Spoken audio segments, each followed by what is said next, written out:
أعوذ بالله من الشيطان الرجيم بسم الله. السلام عليكم ورحمة الله وبركاته.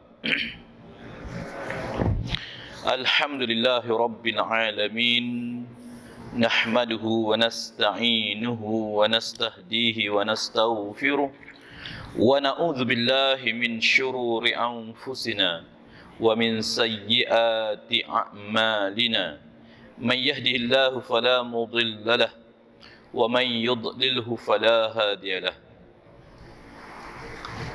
اللهم صل على سيدنا محمد وعلى آله وأصحابه وأحبابه ومن تبعهم بإحسان إلى يوم الدين.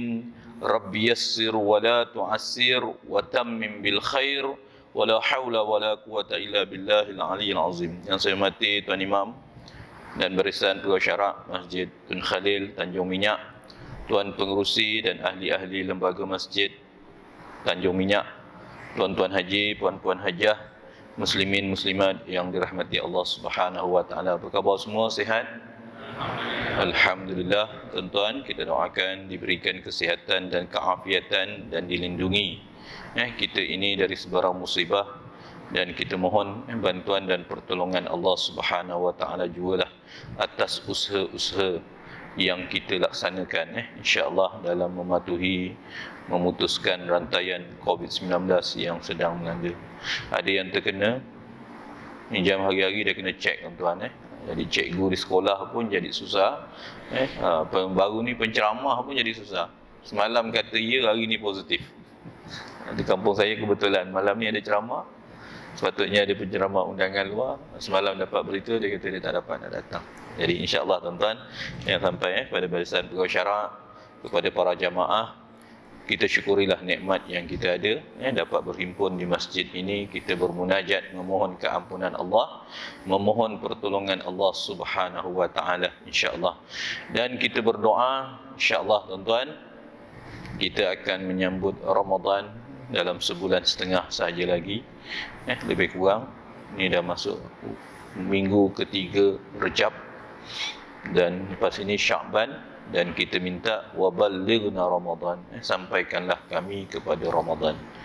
Ramadan yang kita hendak bukan kerana juadah berbuka puasanya, bukan kerana bazar Ramadannya, bukan kerana episod-episod apa yang ada dalam penyiaran, tetapi yang kita hendak ialah bagaimana kita menghidup, mengimarah dan menghayati kefarduan Ramadan yang difardukan kepada kita setahun sekali dalam sebulan itu.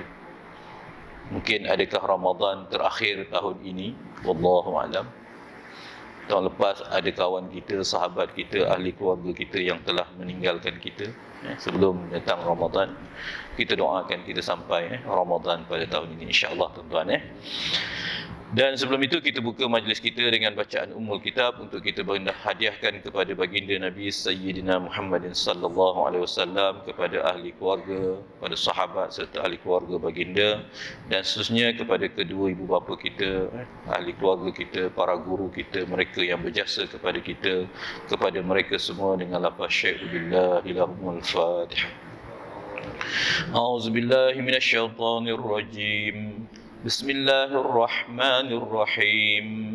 الحمد لله رب العالمين الرحمن الرحيم مالك يوم الدين إياك نعبد وإياك نستعين اهدنا الصراط المستقيم صراط الذين أنعمت عليهم غير المغضوب عليهم ولا الضالين. Amin. InsyaAllah tuan-tuan, alhamdulillah saya katakan tadi, kita doa kepada Allah Subhanahu wa taala, apapun usaha, pasti kehidupan yang kita lalui ini adalah satu proses yang dipanggil ujian. Kehidupan yang kita lalui hari ini tuan-tuan adalah satu proses yang namanya ujian dari Allah. Kenapa ujian? Kerana untuk menguji, kata Allah, antara ingatan Allah, untuk menguji siapa di antara kamu yang paling baik amalannya. Ini Allah Subhanahu wa taala mengingatkan dalam surah Al-Mulk, kata Allah, Allazi khalaqal mauta wal hayata liyabluwakum ayyukum ahsanu amala. Dialah Allah yang menciptakan ke atas kamu kehidupan dan kematian yang pasti akan kita lalui dan sedang kita lalui hari ini, kehidupan yang pasti kita akan temui selepas kehidupan kita nanti, yang tidak berapa lama, tidak tahu rahsia Allah berapa Allah pinjamkan kepada kita, yang namanya kematian. Kenapa Allah ciptakan kepada kita yang namanya makhluk yang sifatnya baharu ini? Untuk menguji siapakah di antara kamu yang paling baik. Satu. Yang kedua, sejauh mana kita menjadi diri kita ini seorang yang yakin atau tidak untuk berpegang dengan prinsip-prinsip keimanan kita kepada Allah Subhanahu wa Ta'ala. Kenapa? Kehidupan ini menguji kepada kita, yang Allah mengingatkan kepada kita, wa hadainahun najdain. Aku berikan kamu ini dua tunjuk, dua jalan. Aku berikan kepada kamu dua jalan. Apa jalannya? Jalan yang pertama, barang siapa di antara kita ada yang berjaya, ada di antara kita yang terbabas.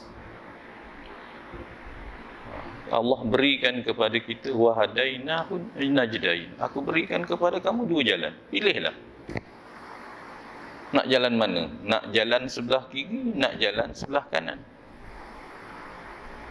Ada yang pilih sebelah kanan, alhamdulillah, dapatlah hidayah, petunjuk. Yang pilih sebelah kiri, dapatlah dia kesesatan. Wa na'udzubillah. Harap-harap dalam kesesatan dan terbabas tadi jumpa balik landasannya, masuk balik landasannya. Yang kita khawatir kita terbabas terus. Wa na'udzubillah. Ini proses kehidupan. Dan proses kehidupan ini nak mengingatkan kepada kita bahawa di dunia ini adalah merupakan tempat kita untuk mempersiapkan sesuatu apabila kembali kita kepada Allah Subhanahu wa Ta'ala. Itu yang kata Allah Subhanahu wa Ta'ala dalam satu firman-Nya, man kana yarju liqa'a rabbih. Barang siapa yang hendak berjumpa dengan Allah. Itu sebab dalam bab keimanan, tuan-tuan, kita akan ada perbincangan oleh para ulama ilmu kalam. Boleh tak manusia berjumpa dengan Allah? Boleh tak manusia melihat Allah? Boleh tak manusia berhadapan dengan Allah? Ini ada perbincangan dalam ilmu tauhid, ilmu kalam. Dalam bab dipanggil ru'yatullah, melihat Allah. Apa pandangan yang kita bermanhajkan ahli sunnah wal jamaah? Jumhur ulama bersepakat, ulama berijma', ulama ahli kitab ahli sunnah wal jamaah, bahawa melihat Allah ketika di dunia antara manusia sebagai makhluk dan Allah sebagai pencipta tidak mungkin boleh berlaku. Kenapa? Ada dalilnya. Kerana Nabi Allah Musa alaihissalam ketika dicabar oleh umatnya, pengikutnya dari kaum Bani Israel, apa cabaran kaum Bani Israel kepada Nabi Musa alaihissalam untuk dia beriman?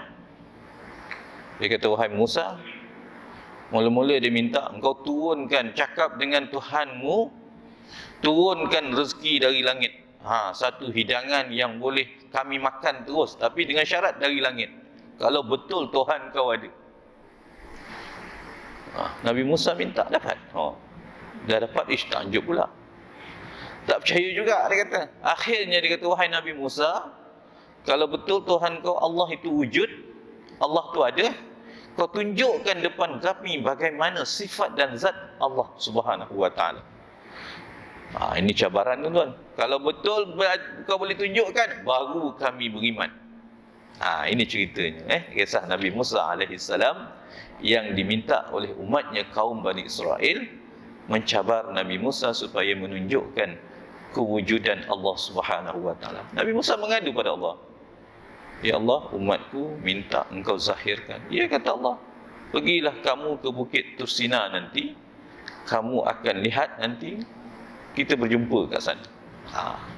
Jadi Allah beri ruang dan peluang kepada Nabi Musa. Tapi apa dia? Bila Nabi Musa sampai ke Bukit Tursina untuk berhadapan dengan Allah, Allah pancarkan cahayanya. Nabi Musa pun pingsan, tak tahu apa berlaku. Nak gambarkan apa? Bahawa Nabi Musa seorang rasul yang diberikan mukjizat, yang diberikan wahyu, yang diberikan sifat ulul azmi, yang diberikan sifat-sifat kenabian dan kerasulan, yang begitu dekat dengan Allah, memohon dengan Allah untuk berjumpa dengan Allah, tak dapat jumpa. Jadi bagaimana kita tak dapat nak melihat sifat dan zat Allah Subhanahu wa ta'ala. Jadi jumhur ulama mengatakan pada kita manusia untuk berjumpa dengan Allah di dunia. Kalau ada orang kata malam saya mimpi berjumpa dengan Allah, agak dia jumpa dengan apa tuan-tuan? Bukan Allah tuan-tuan, rupa syaitan agaknya yang bertukar wajah Tuhan. Takkan mungkin manusia yang boleh berjumpa dengan Allah Subhanahu wa ta'ala. Lepas tu ada pula manusia dalam konteks akidah atau keimanan hari ini, dia kata dia pun dapat wahyu, dia pun berjumpa dengan Allah. Allah dah sudah. Pasal apa dia nak angkat diri dan makam dia? Dia pun Nabi juga. Dia pun Nabi akhir zaman. Selepas Nabi Muhammad, ada lagi Nabi. Wa na'udzubillah. Ini pahaman-pahaman akidah yang batil. Akidah yang rosak. Akidah yang perlu ditolak bila manusia mengaku sifat-sifat kenabian. Dia ada Nabi akhir zaman selepas Muhammad sallallahu alaihi wasallam. Lagi dahsyat lagi manusia selepas Nabi tak siapa lagi tuan. Dia mengaku diri dia Tuhan pula. Ini orang kata manusia. Dan kita sebagai manusia harus. Baru ni ada seorang pula mendakwa apa dia? Dia kata Allah itu sifatnya makhluk halus. Sudah. Allah makhluk, layak tak pada Allah tuan? Ni kita belajar ilmu tauhid. Bila kata Allah makhluk, layak tak? Tak layak dah. Halus ke, kecil ke, sifatnya nukleus ke sekalipun dalam sains apa yang paling halus sekali? Paling halus sekali berapa 0,000 berapa? Kalau wujudlah sekecil itu pun tidak layak bagi Allah. Tidak layak bagi Allah bila Allah boleh ditunjukkan dengan orang kata sifat-sifat yang bersifat kewujudan yang bersifat orang kata makhluk yang boleh dibuktikan. Wa na'udzubillah. Habis kita mengenal Allah dengan mana? Kita mengenal Allah dengan sifat-sifat kesempurnaannya, kamaliatnya. Kita mengenal Allah dengan nama-namanya yang Asmaul Husna. Kita mengenal dan beriman dengan Allah dengan penciptaan, dengan fenomena, dengan keadaan yang Allah jadikan apa yang harus bagi Allah untuk menjadikan sebagai kita penghias di muka bumi ini. Ini hak Allah. Maka wujudnya ini, nampaknya ini, kita akan melihat siapa? Di sebalik kecantikan penciptaan manusia, ada Khalik yang lebih baik dan lebih cantik penciptaannya, iaitu Allah Subhanahu wa ta'ala. InsyaAllah tuan-tuan, apa yang nak saya sampaikan pada pagi ini ialah kita melihat sejauh mana kehidupan kita yang sementara ini mengingatkan kepada satu tanggungjawab kita untuk beriman pada hari yang namanya hari kiamat. Kenapa kita menjadi seorang hamba yang taat, menunaikan apa yang diperintah, tinggalkan apa yang dilarang? Kan senang kita tak payah bangun sembahyang subuh. Kan senang kita tidur sampai pukul 10. Kan senang kita makan apa yang kita nak makan, kita buat apa yang kita nak buat. Kenapa? Duit aku, tubuh badan aku. Tapi kenapa kita hari ini menjadi seorang yang ada sistem dan hukum hakam? Yang pertama, kerana kita mempunyai keyakinan yang bahawa kita ini sebagai hamba, Allah sebagai pencipta. Kita yakin. Ada orang boleh mendakwa dia segala-galanya. Tidak, tuan-tuan. Kita sebagai hamba, Allah sebagai pencipta. Apa yang kita tahu, kita sebagai hamba, kita yang dijadikan, kita yang orang kata diatur, disusun segala kehidupan kita ini oleh pencipta kita, Allah Subhanahu wa ta'ala. Kita berada di dunia ini sekadar dipinjamkan seketika sahaja. Sampai detik, sampai masa, sampai saat, sampai yang namanya ajal, kembalilah kita kepada pencipta kita yang sebenar, iaitu Allah Subhanahu wa ta'ala. Itu satu, tuan-tuan. Yang kedua, kita tahu bahawa dunia ini, kata Nabi sallallahu alaihi wasallam, ad-dunya mazra'atul akhirah. Dunia adalah ladang. Ladang untuk kita bercocok tanam, untuk kita orang kata berusaha, untuk kita bekerja. Kalau kita bekerja di dunia, hari ini kita pergi kerja pukul 8, balik pukul 5, pukul 7, balik pukul 3, pukul 3, balik pukul 11. Balasan di dunia dapat apa? Dapat gaji. Ya tak?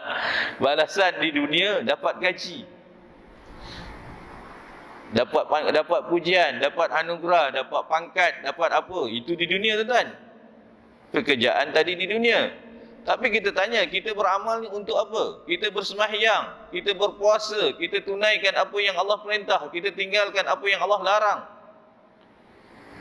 Kita bekerja, kita beramal. Kita akan dapat apa? Kita akan dapat balasan. Tapi balasannya di mana? Tu orang tanya, kau pergi sembahyang dapat apa? Baik, kau pergi sembahyang tadi pukul 5, kau ikut aku, kalau dapat 1 jam, kau macam-macam boleh dapat lagi. Lebih banyak daripada apa yang kau dapat. Aku sembahyang, yalah. Ingat, tuan-tuan, kita menunaikan tadi kerana bukan kita menunaikan yang kita buat tadi untuk kita dapat balasan di dunia. Yang kita mengharapkan kehidupan amalan yang kita, ketaatan kita, untuk menunggu hari yang namanya Yaumul Jaza, iaitu hari pembalasan. Hari pembalasan di mana? Pembalasannya bukan di dunia, pembalasannya di akhirat. Kita tunggulah nanti bagaimana agaknya kita dengan buku catatan amal kita, dengan amalan-amalan yang kita buat, yang dijanjikan oleh Allah, sekecil mana pun kebaikan yang kamu buat, tetap akan dituntunkan oleh Allah, dinilai, dihisab, dikira dan diberikan balasan oleh Allah. Dan sekecil mana pun kejahatan yang kamu lakukan, tetap juga akan ditonton, dipamer, disiarkan kembali dan dibalas oleh Allah Subhanahu wa ta'ala dengan seadil-adilnya.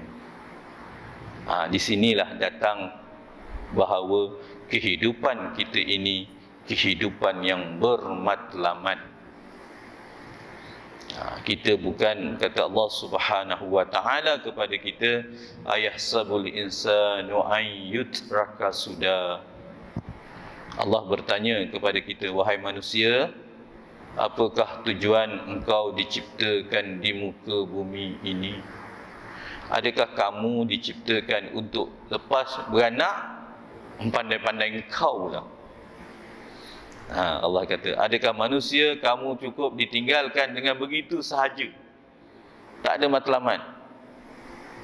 Kata Allah, ayahsabul insanu an yutraka suda, alam yakun nutfatan min maniyyin yumna. Apakah kamu tidak lihat bagaimana penciptaan kamu? Dan kata Allah, Allah akan menghidupkan, ayahsabul insanu an yutraka suda, alam yakun nutfatin min maniyyin yumna summa kana 'alaqatan fa khalaqa fa sawwa faja'ala minhu zawjayn az-zakara wal unsa alaysa bizakirin ala an yuhyiyal mauta. Apakah ini tidak merupakan satu peringatan dan pengajaran daripada Allah Subhanahu wa ta'ala bahawa kamu dihidupkan, kamu juga akan dimatikan. Apa tadi, tuan-tuan? Nak kita cerita bahawa kita beriman kepada hari kiamat.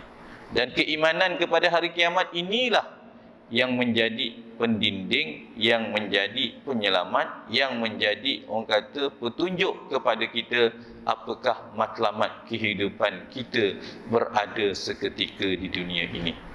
InsyaAllah tuan-tuan, kita berbicara dalam sesi-sesi yang akan datang, iaitu beriman kepada hari kiamat. Beriman kepada hari kiamat ialah kita mempercayai dengan kepercayaan yang jazam. Apa makna jazam? Sesuatu yang tidak ada ragu-ragu, yang tidak ada waham, yang ada tidak ada syak, yang tidak ada zan. Dalam bab beriman, jangan ada syak.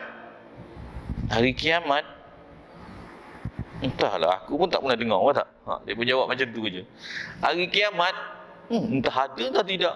Macam hari kiamat, jauh lagi, jangan fikir-fikir. Hari kiamat tuan-tuan. Jangan tuan-tuan, kita akan jatuh, kalau macam tu tak ada lah hari kiamat, ramai manusia, macam mana Allah nak hitungkan balik? Allah nak himpunkan balik daripada Adam sampai Muhammad yang tak tahu bila lagi ujung dunia ni. Kita sistem rekod habis canggih, manusia pun tak boleh nak update dia tak? Macam mana ni? Dah cari hancur. Allah ingatkan, semua itu ada dalam pertikaian keraguan manusia, yang akhirnya dengan sebab-sebab logik akal manusia yang terbatas ini, manusia mengatakan tak mungkin benda itu berlaku. Tetapi Allah mengingatkan, wa kana 'alallahi yasir. Yang kita rasa sukar sangat, susah sangat, ramai sangat, banyak sangat, macam mana nak buat? Pada Allah mengatakan segala urusan itu dengan kudrat, iradat, ilmu, kehendak, kekuasaan Allah, semuanya bagi Allah itu amat mudah. Ini kita dalam konteks keimanan, bahawa kita beriman dengan kepercayaan yang jazam bahawa hidup di dunia ini bukanlah kehidupan untuk selama-lamanya. Itu sebab bila kita sebut beriman kepada hari kiamat, dunia ini adalah sementara. Dunia ini bukanlah sebagai selama-lamanya yang disebut sebagai hayatun khalidah, sebagai hidup yang kekal, tetapi malah hidup kita di dunia ini akan berakhir dengan datangnya kiamat. Kiamat. Dalam membicarakan kiamat, ulama mengatakan ada kiamat apa? Ada kiamat sebenar-benar kiamat yang dipanggil kiamat besar, ada lagi satu dipanggil kiamat kecil. Apa kiamat kecil ni? Ulama mengatakan antara kiamat kecilnya tidur. Dia tidur malam tadi, agak-agak bangun ke tak bangun? Entah tak? Ada sahabat kita dapat berita terus tidur terus tuan. Tak bangun-bangun. Dah berlakulah kiamat satunya, yang namanya kematian. Itu dipanggil dengan kiamat kecil. Kiamat kecil apabila manusia berlakunya kematian. Dia tunggu masa je. Kiamat kecil, habislah. Kenapa? Hancurlah kehidupan kita ini, hancurlah harapan kita ini, hancurlah angan-angan dan cita-cita kita ini, habislah hancur tulang belulang kita ini tuan-tuan. Bila kita hidup, kita mati, ditarik nyawa oleh Allah Subhanahu Wa Taala, apa tinggal pada kita tuan-tuan? Kenapa hari ini tubuh badan kita tidak reput? Kenapa tubuh badan kita tidak reput tuan-tuan? Kan ada reput? Tak reput kan? Tapi bila akan berlaku proses pereputan? Bila roh keluar daripada jasad.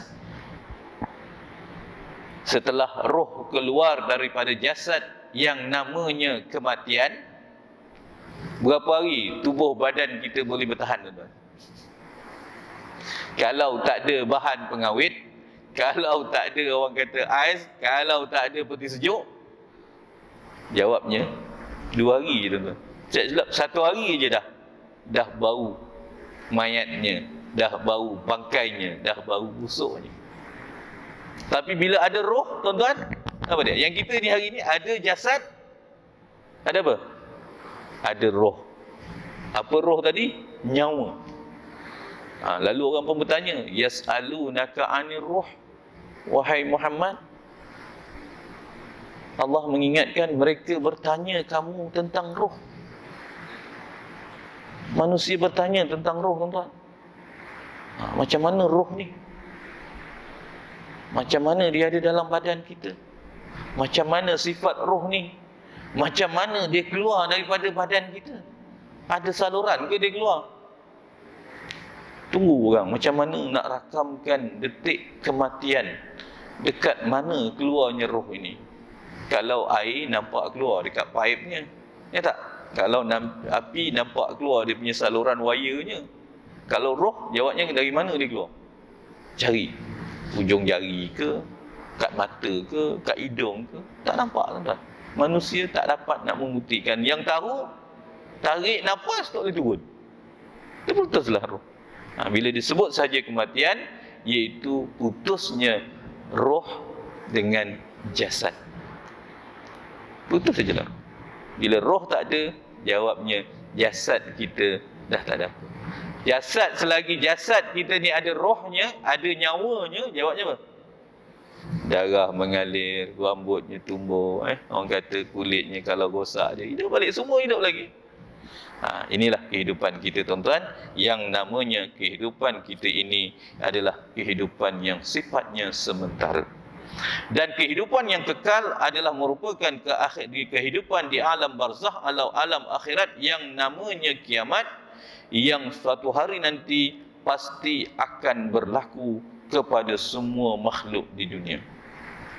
Pada kita orang yang beriman, wajib kita mempercayai dengan penuh keimanan dan keyakinan bahawa manusia yang berlaku selepas kematian kita tadi, yang kita akan dihantar ke alam barzakh, ke alam kubur. Berapa lama kita di alam kubur? Allahu Akbar. Ada orang buat balik cerita alam kubur. Aku dah masuk alam kubur. Cerita apa? Batu nisan apa? Cerita apa? Cerita batu nisan kan? Macam-macam ada gambaran. Itu gambaran aja, tuan-tuan. Tapi tak ada pun sahabat ahli keluarga kita yang balik kita hantar ke bumi, aku dah lalui proses tu, aku nak ceritakan. Allahu Akbar. Tak ada cerita, tuan-tuan. Yang kita hantar, semuanya pergi buat selama-lamanya. Yang kita hantar, kita cuma mendapat berita. Yang berita dan cerita kisah yang berlaku di alam barzakh menguji kepada kita, yakin ataupun tidak yakin kita dengan apa yang berlaku. Jadi dengan kita mempercayai tadi, kita mempercayai dengan penuh keimanan bahawa manusia akan dihidupkan semula buat kali yang kedua di negeri yang namanya sebagai Darul Jaza. Jadi apabila kita sebut kematian, kematian adalah merupakan satu saat pemisahan di antara kehidupan di dalam dunia yang sifatnya fana. Dunia ni sifatnya apa? Fana. Sebab orang kata dah tu. Kita akan berhijrah. Berhijrah ke dunia mana pula? Kita akan berhijrah kepada dunia yang dipanggil Darul Baqa, yang kekal. Inilah, tuan-tuan, kehidupan kita yang sementara, dan kita akan hidup kali kedua. Apa beza kehidupan kali yang pertama di dunia ini dengan kehidupan yang kali kedua di Yaumul Mahsyar dan di alam barzakh nanti? Apa beza, tuan-tuan? Kehidupan di dunia ini, kita akan menunggu satu saat namanya kematian. Datang kematian, hiduplah kita di alam barzakh, menunggulah kita hari kiamat, dan kita berada di alam barzakh, di alam yang lain daripada alam dunia ini.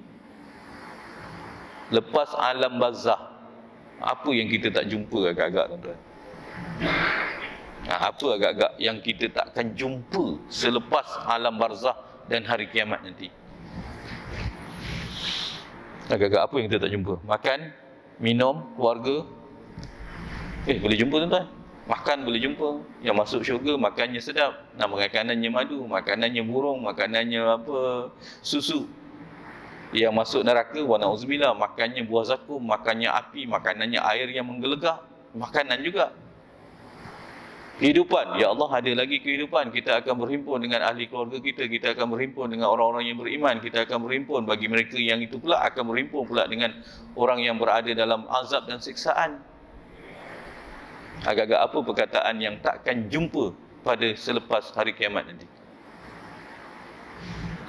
Nah, agak-agak tuan, bila aku nak mati lepas kiamat ni? Tuan-tuan, satu perkataan yang tidak akan ditemui oleh semua makhluk selepas kehidupan kita yang akan berakhir dengan kematian. Kita akan dihidupkan semula. Bila hidup di alam barzah, hidup di hari kiamat, satu perkataan yang ditunggu takkan datang, dicari takkan jumpa. Dan tidak akan berlaku selepas itu, kematian. Kematian ni sekali aja tuan-tuan. Hidup dua kali. Kehidupan di dunia, kehidupan di alam akhirat. Kehidupan di alam akhirat tidak akan berakhir dengan kematian. Akan berakhir dengan pembalasan. Sama ada pembalasan tadi yang merupakan khairul bariyah atau syarrul bariyah. Innal ladzina kafaru wal musyrikina fi nari jahannam khalidina fiha.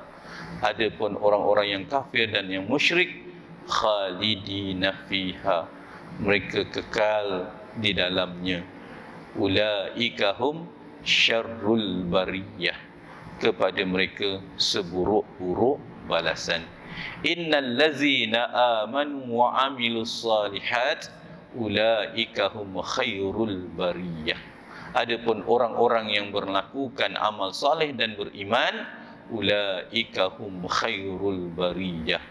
Jazaohum inda rabbihim, jaza pembalasan ke atas mereka dari sisi Allah Subhanahu wa taala, jannatu adnin, dengan syurga yang mengalir, tajri min tahtihal anhar, yang di bawahnya mengalir sungai-sungai, khalidina fiha abada, kekallah dia di dalam syurga tadi dengan selama-lamanya. Ulaika hum khairul bariyah jazaohum inda rabbihim jannatu adnin tajri min tahtihal anhar khalidina fiha abada. Zalika liman khasyiya rabbah, itulah balasan ke atas orang yang penakut. Namanya orang yang takut. Siapa yang takut? Orang yang beriman takut. Apa yang kita takut? Takut melanggar perintah Allah. Takut kita meninggalkan, kita langgar larangan Allah, kita tinggalkan perintah Allah. Akhirnya orang yang takut, dia menjadi seorang yang taat. Orang yang takut dengan azab siksaan dan balasan Allah, orang yang mendapat pahala kekal di syurga nanti kerana takutnya dengan Allah. Bukan takut dengan makhluk, takut dengan Allah.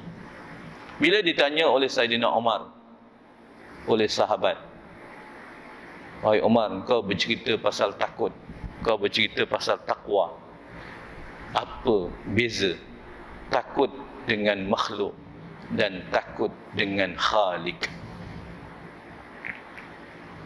Apa beza tuan-tuan? Manusia ada, kita ada sifat takut tuan-tuan. Kita ni ada sifat penakut kan?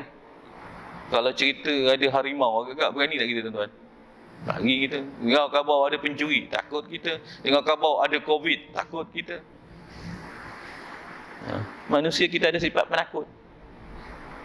Tapi ditanya oleh itu, ada dua sifat penakut yang kena dibezakan. Satu, sifat takut manusia dengan Khalik, Allah sebagai pencipta. Takut tak kita dengan Allah? Takut.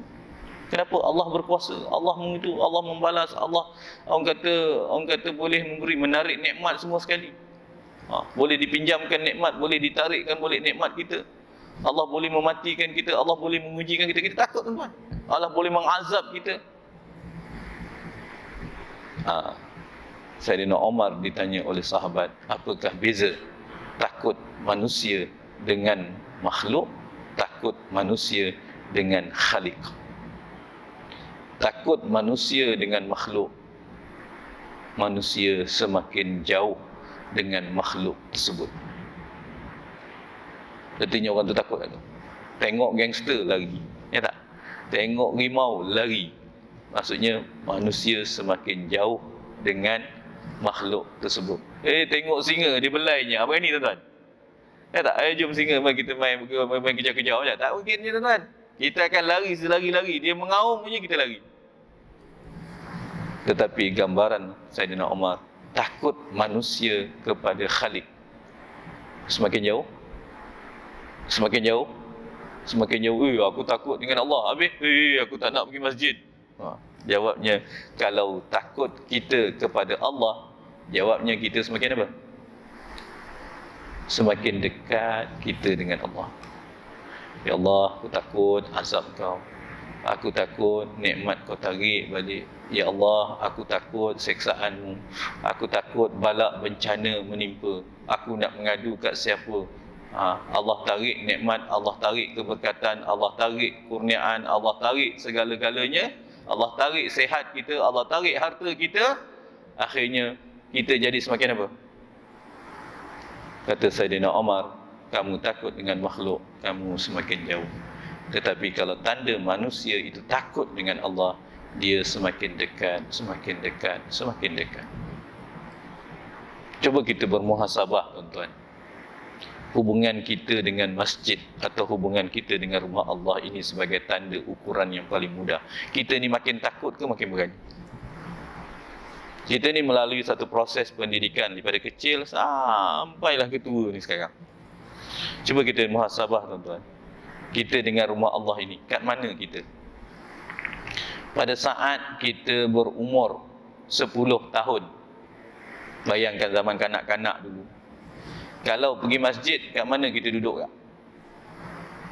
Kat mana kita duduk bang? Kat garaj kereta, kat belakang tandas, kat belakang store kan? Orang belum semayang lagi. Kalau bermain, kalau semayang pun kita duduk ujung-ujung aja. Bermain lagi tu. Tu budak-budak. Zaman kita budak-budak. Masuk umur kita 18, dah mula masuk dewasa dan belia. Kat mana kita dengan Allah Subhanahu Wa Taala dalam konteks hubungan kita dengan masjid? Dah timbul dah sikit kesedaran. Datang ke masjid, dah naik ke atas, tapi masih lagi duduk dekat ujung lagi. Ya tak? Duduk dekat beranda, duduk dekat apa, lepau tu kan. Berarti alah kita muda lagi, bagilah pakcik-pakcik yang dah tua tu. Masuk umur kita dewasa sikit, mula bekerja dan berumah tangga, beristeri. Kat mana kita hubungan kita dengan Allah? Jawabnya kita dah masuk dah ke masjid, ruang 3 suku masjid, dah masuk dekat ruang belakang dah tu. Masuk umur kita 40, 35, dah masuk anak, dah berumah tangga, dah mula dewasa, dah mula apa tuan-tuan? Dekat mana hubungan kita dengan masjid? Alhamdulillah, sejak aku dapat anak, sejak ada isteri, sejak aku dah mula, tanda-tanda penyakit pun dah ada, tak? Macam-macam dah ada, kencing manis, jantung, 3 serangkai semua dah ada dah. Akhirnya dah masuk kita dekat ruang utama, tapi duduk dekat ujung-ujung pintu apa tadi. Masuk umur 55, kat mana kita kalau hubungan kita dengan Allah tuan-tuan? Dah masuk, dah sub nombor 4, nombor 5, nombor 6, Alhamdulillah aku dapat.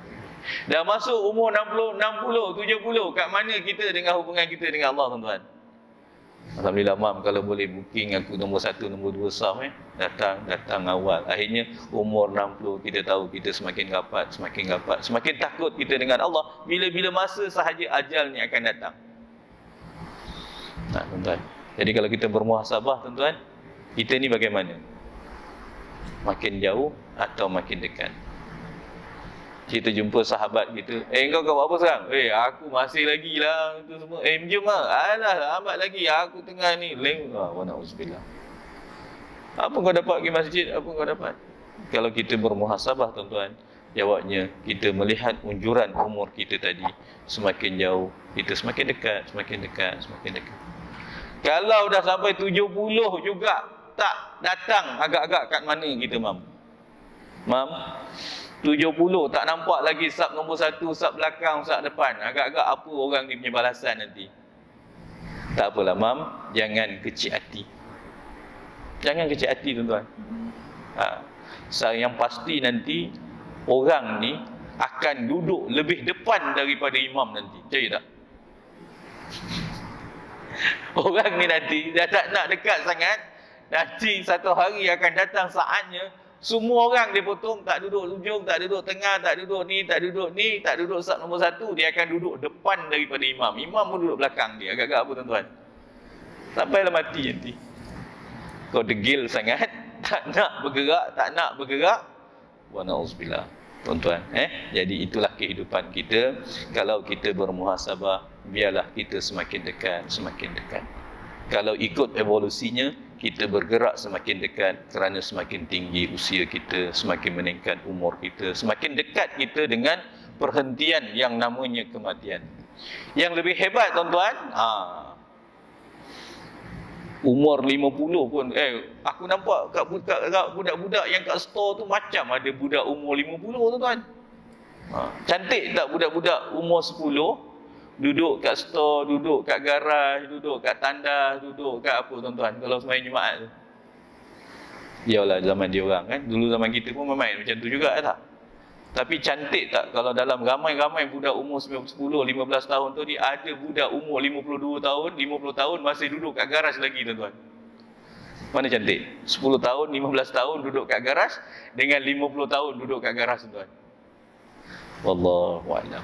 Dan hari ini ditakdirkan kita kadang-kadang pula anak yang umur 15 tahun dah boleh jadi ke depan pula. Ini yang kita doakan, tuan-tuan.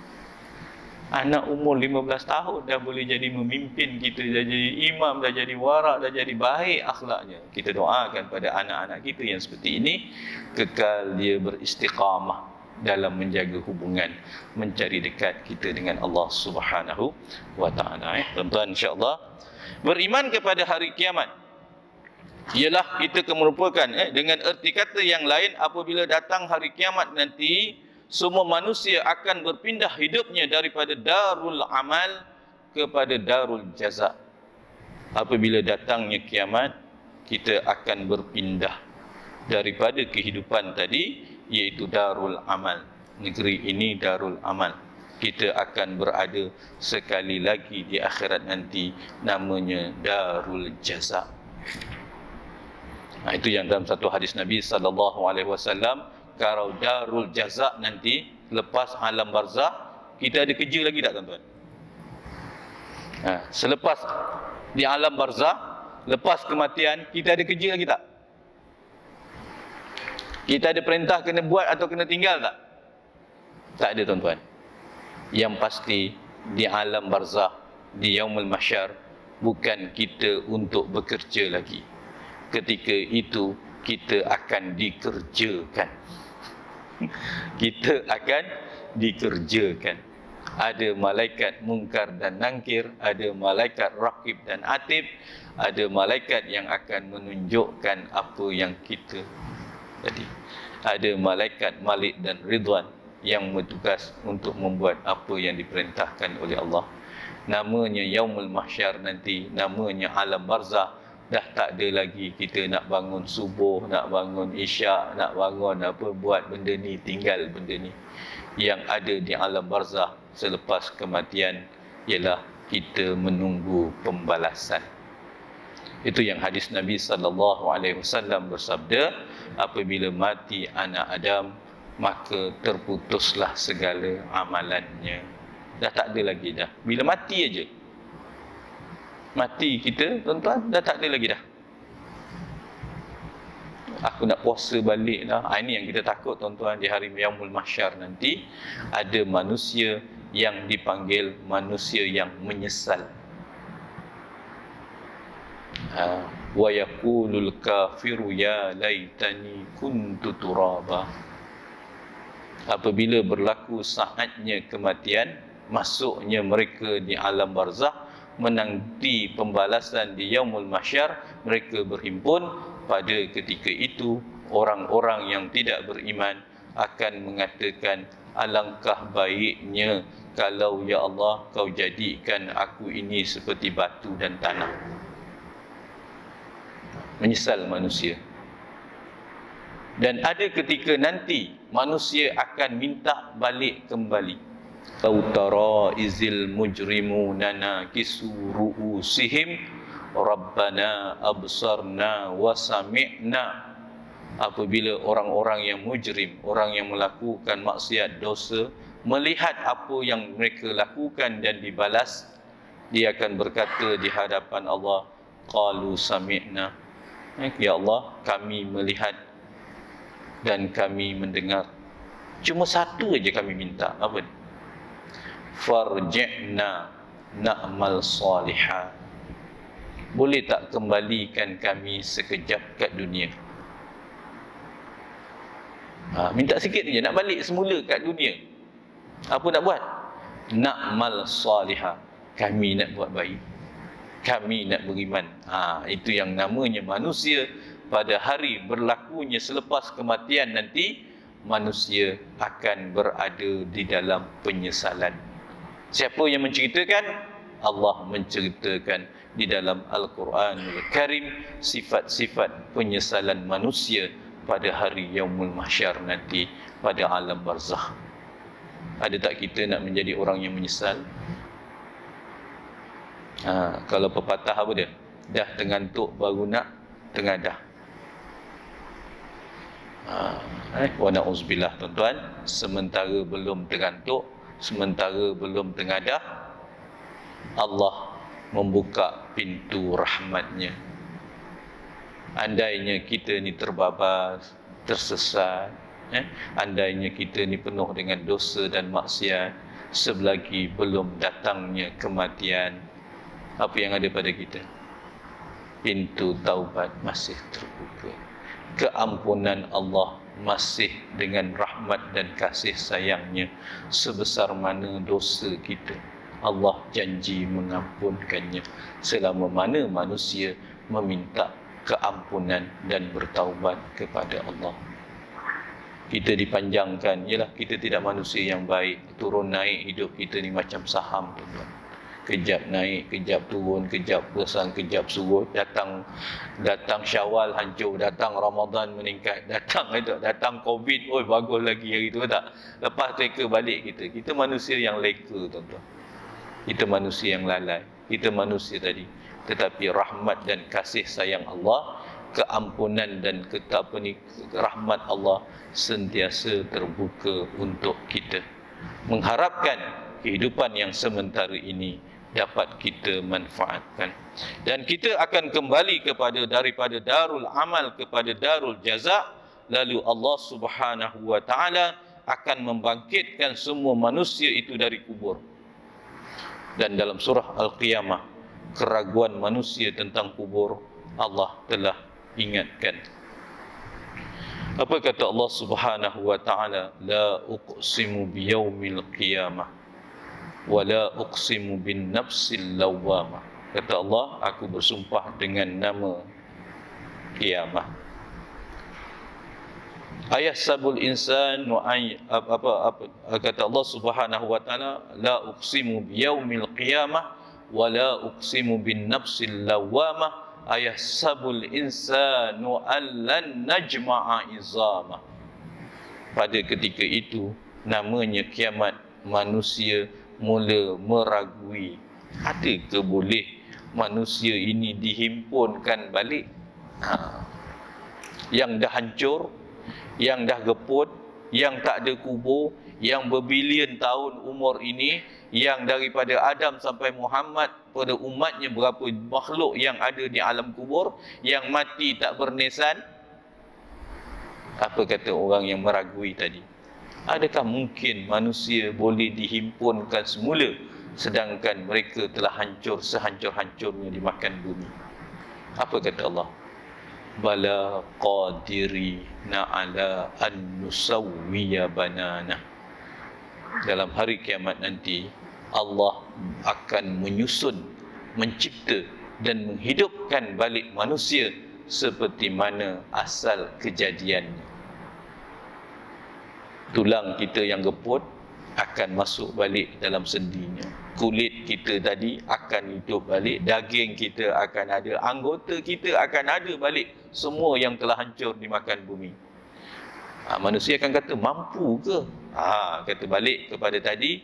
Apa kata Allah dengan kudrat dan iradatnya?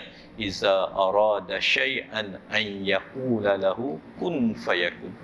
Apabila Allah nakkan perkara itu berlaku, sekelip mata saja berlaku. Kalau diberikan pada manusia nak suruh buat, macam nak buat masjid aja, macam boleh cakap hari ni cakap besok jadi. Tak tuan-tuan, jawatankuasa teknikal, jawatankuasa kerja, jawatankuasa kerja, macam-macam tuan-tuan. Mesyuarat dulu ke tak? Bukan kata nak buat, nak roboh aja. Macam mana nak robohkan masjid ni? Nanti dulu kita kena ada jawatankuasa teknikal ni. Kalau tidak sekarang, tapi kalau itu kerja manusia. Tapi urusan dan kerja Allah amat mudah. Kalau dia kata hendak sahaja berlaku, pasti akan berlaku. Jangan kita fikirkan bagaimana Allah nak buat ni. Kerana Allah Maha berkuasa, Allah Maha berkehendak, Allah mempunyai kudrat dan iradat yang tidak sama dengan kudrat dan iradat kita sebagai makhluk. Dan manusia akan dibangkitkan oleh Allah Subhanahu wa taala daripada alam kubur mereka, dan kita akan dihimpunkan pada hari nanti yang namanya Yaumul Mahsyar. Dari kiamat kita akan berjumpa nanti perbincangan-perbincangan yang akan datang, nama-nama hari kiamat. Dan nama-nama tadi menggambarkan situasi dan keadaan yang akan berlaku di sana. Satu di antara namanya yang kita biasa dengar dipanggil Yaumul Mahsyar, hari perhimpunan. Kita akan dihimpunkan kembali dengan padang yang luas, daripada umat Nabi Adam sampailah Muhammad. Akhir zaman nanti, siapakah manusia terakhir? Wallahu alam. Yang pasti rasul yang terakhir ialah Nabi kita Sayyidina Muhammad sallallahu alaihi wasallam. Apabila Nabi sallallahu alaihi wasallam diangkat menjadi rasul, apa kata Nabi? Antara aku, kebangkitan aku dengan kiamat, Nabi mengisyaratkan seperti dua jari sahaja. Kasubabah, kata Nabi. Antara kebangkitan aku dengan kiamat, bila Nabi diutus oleh Allah sebagai rasul, diangkat menjadi rasul, maka Nabi mengisyaratkan antara aku dengan kiamat seperti dua jari. Apa maknanya tuan-tuan? Lepas Nabi Muhammad sallallahu alaihi wasallam, yang pasti akan berlaku nanti adalah kiamat. Lepas Nabi Muhammad sallallahu alaihi wasallam, tidak ada lagi rasul yang diutuskan oleh Allah.